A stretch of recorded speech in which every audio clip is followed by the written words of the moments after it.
What is up, guys? I am back for another video, and this time this is not going to be a memories retrospective or a final thoughts or anything like that. I'm going to talk about what I just got through playing, and as you can see by the collection I have before you, I'm a huge fan of Doom, and the fourth Doom game, just titled Doom, is in development right now, and I got a chance to play the limited closed alpha. And I'm here to give you guys my impressions of it so far and what I think of the game at its current state of development. This is not even my complete collection. This is just everything I can fit on the table. But obviously, as you guys can tell, I'm a huge fan of Doom, huge fan of id Software. I have a collection video, a preview collection video of all my id Software stuff, and it's grown since then, since BFG Edition came out, and other things that have been released. So when I booted up, the alpha ran for about 4 or 5 days or so, and if you purchase Wolfenstein: The New Order, you were able to get in for the beta, and they would also notify a certain few people that got Wolfenstein: The New Order by a certain date that would be entered in for the alpha. So the alpha was a limited closed event. They only had a certain amount of people get in for that. I think they opened it up to a few more people just to populate the servers. But yeah, it was very exclusive. I'm not exactly sure how many players actually got to play it, but the servers were populated enough to where you could find a match, which is good. I set up everything. I was super stoked to play it, and I recorded 2 matches of it, and you guys are not going to be seeing that, unfortunately. You guys will not be seeing any gameplay footage from the alpha because Bethesda has asked that no content from the alpha be shared on social media, or no videos, no screenshots, no anything be shared anywhere on social media or on the internet, because the game is still early in development. This is an alpha, so the game is not anywhere near its completion. The only footage you're going to see is going to come directly from Bethesda themselves. Until I know better, I'm not going to upload any of the footage, because they will not only ban you from further alpha testing, but they can also ban you from the beta, and depending on if you're trying to monetize the alpha content, they can actually press legal charges against you as well. So I stayed away from all that, and I have enormous respect for Bethesda and id Software, so I decided to be respectful of that. I'm not going to upload the footage. If anything, I'll wait for the full game to come out and do like an alpha, beta, and full version comparison all the way down. But for now, those videos are just going to stay on my hard drive, and I'm not going to upload them. So I'm just going to talk to you guys and tell you guys what I think of the game so far. It was lovely. I quite enjoyed it, actually. I got on the Xbox One. As you guys know, that's the only current gen console I have right now. I don't have a competent gaming PC that could run it, and nor would I wish to at this point. I'm mostly in favor of consoles, even though Doom originated on PC and kind of pioneered PC shooters to begin with. But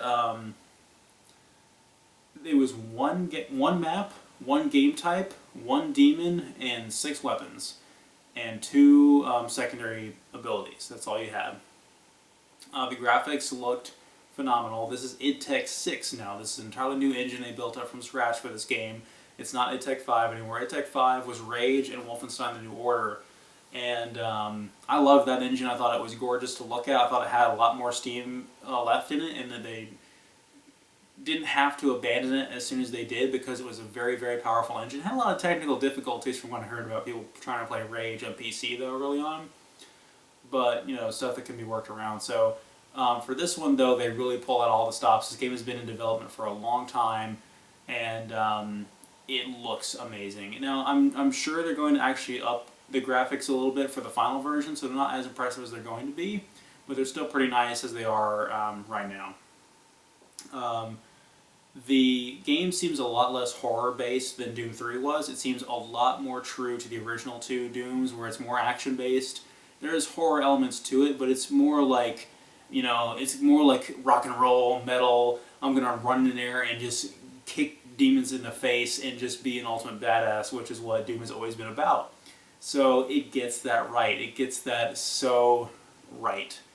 The gameplay is fast. It basically plays like Quake, or like Doom 3 did, except more fast-paced. It's actually much more fast-paced than Doom 3's multiplayer was. It's actually more similar to Quake 4, but it's different in a few ways, and I'll tell you why. And I loved the hell out of Quake 4's multiplayer. That was one of my absolute favorite multiplayers when I first got an Xbox 360. And I've loved Quake. I've loved all the id Software games, and that is one of my favorite kinds of multiplayer. But in this game, there's a few differences. There's no sprinting. There is permanent double jumping. There's only aim down sights with a certain few weapons, and it usually changes their ability. All weapons have a secondary fire type, and you do spawn with loadouts, which seems odd for an id Software game, but I'll tell you why they did this. And they might, again, this is alpha, so they might change it. They just want to give you guys some weapons to experiment with. The 6 weapons that we have are a repeater, which is a burst fire machine gun, and if you aim down the sights, it becomes a semi-auto. And so that's a pretty basic weapon. We also have the static cannon, which I thought was really interesting because when you walk, it charges and it fills up the circle all the way, and once it's charged at full power, it fires a more powerful projectile. And it fires a projectile straight and true, pretty much infinite range, just like a railgun.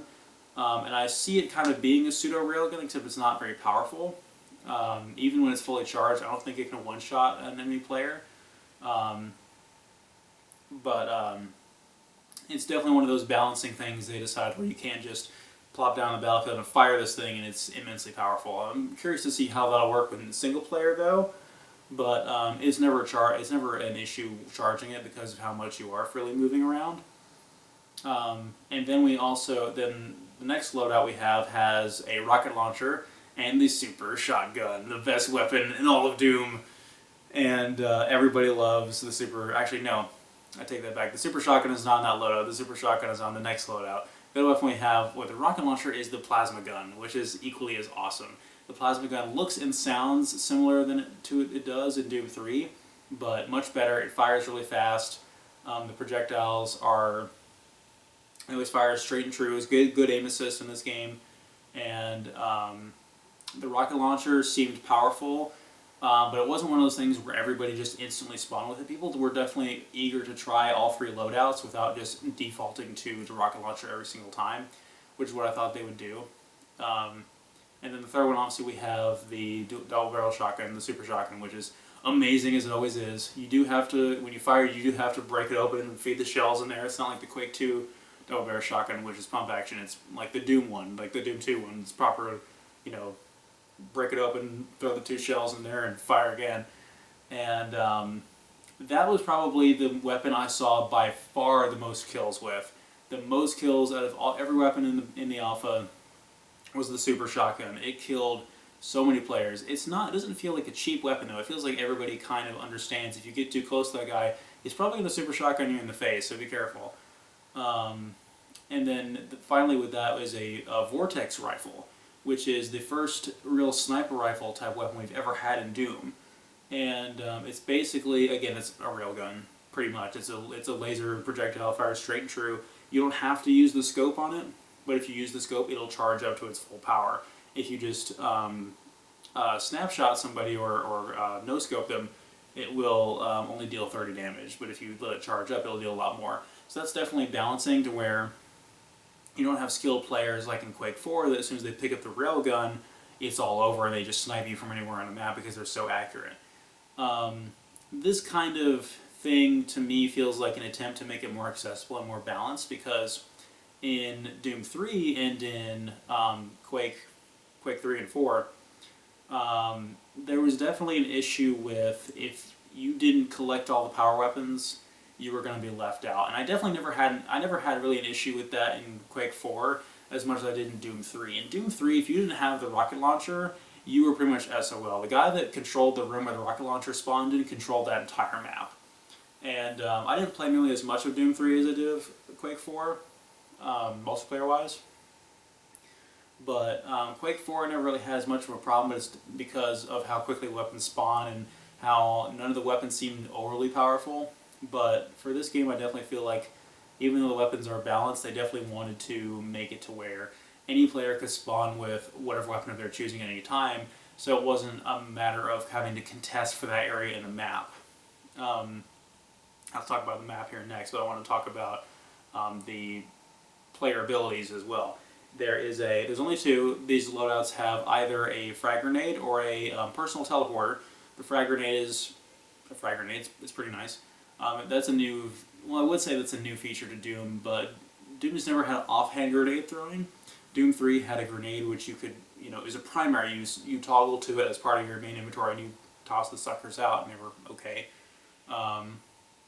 But yeah, this game has offhand grenade throwing. I think it's on a cooldown, but I'm not 100% sure. You might just have one. And I didn't pay that much attention. The personal teleporter is cool because you chuck that thing out and then you tap the button again to teleport to wherever you threw it to, which is really cool to use in combat, and it threw off a lot of other enemy players. It also allows you to get to platforming places far away from combat and just kind of travel that way. It was really cool. The map that we had was a pretty decent sized map. It was mostly small.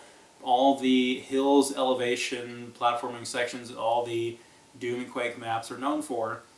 And one of the best things about the gameplay that's utilized in this map is the ledge grabbing, parkouring, the mounting on ledges that FPS games have become known for. That's definitely a trend with this current generation, I think you guys will notice.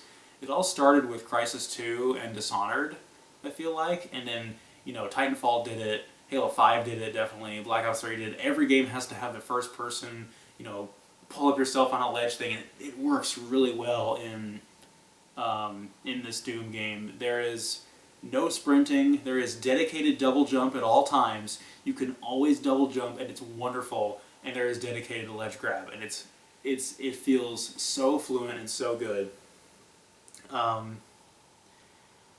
So the map has certain power-ups that'll spawn on it, though, that are on a cooldown, and controlling those still lets more skilled players have a map advantage. And much like in Halo 5, this game will alert you to when things are going to spawn, so you don't have to keep that internal memory of when things are going to respawn like pro Quake players do. Of course, newer versions of Quake have an actual on-screen counter for when the thing is going to respawn, so you know when to get back to it. But back in the day, you just had to remember. And on console, you always had to remember. We didn't have those kinds of things on console. So, if it spawns the quad damage, or if it spawns the Gauss cannon, which is basically a railgun with splash damage, and it's like a turret weapon that the guy holds. It has a limited amount of ammo. There's also an invisibility power-up, and the final one is a demon rune. And the demon rune allows you to turn into a demon, of course. And the only demon they gave us for the alpha was the Revenant. And the Revenant is a staple demon from the Doom games.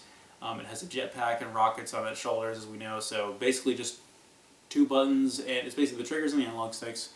You walk, you aim, you fly around the jetpack, and you shoot rockets. And it's really powerful. And actually, if a player kills the player who has the demon rune, they can pick it up and turn into the Revenant themselves afterwards. So the announcer will notify you when the demon rune spawns, which team controls the Revenant when the Revenant is killed, and when the timer expires on the rune. So even if your team picks up the rune after killing the enemy's Revenant, they are running on borrowed time, essentially. So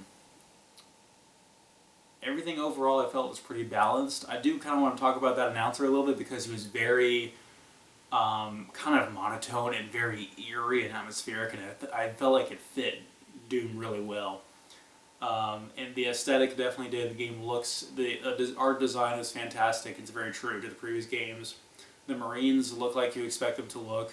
The Marines also have these really freaking awesome, brutal melee fatalities that you guys saw in the E3 trailer, where you get a guy low on health, and it's not hard to do. I did it almost right away in my first match, where I walk up to a guy, he's low on health, and just like kick his head in, and it's just, it's brutal, but it's Doom.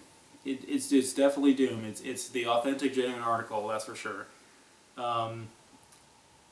I did not get tired of playing this one map. I played it pretty much any opportunity I could have those couple of days, and I still felt like I was pretty competent at it. We won most of the matches that I played. Very, very rarely did we have like a landslide victory. It was usually very close, which I appreciated. And I don't really feel like there's any kind of balancing issues that I can report. I know that id Bethesda probably got a lot more data than what I can objectively confirm from playing it for a limited time, but I'm sure they'll make plenty of tweaks when the beta comes out. But for now, it's a solid game. I highly enjoyed it. I have a bit of an announcement to make after this, though, regarding the game. To make up for the fact that I can't show footage for it, I'm in such a Doom mood right now, I'm going to be doing a recap, a Let's Play series of every version of Classic Doom that I own. Every version of Classic Doom that I can actually play, of course, because I can't play the Saturn version. I don't own a Saturn. I can't play the 32X version, unfortunately. But I will play the Super Nintendo version, the PlayStation version, all the other console versions, all the CD-based console versions as well. And I'll be basically looking at Doom's history over the course of these games, over the course of these videos. And I'll be doing that from now up until the release of the game. And hopefully I'll have every version covered, and I'll be comparing each version to each other.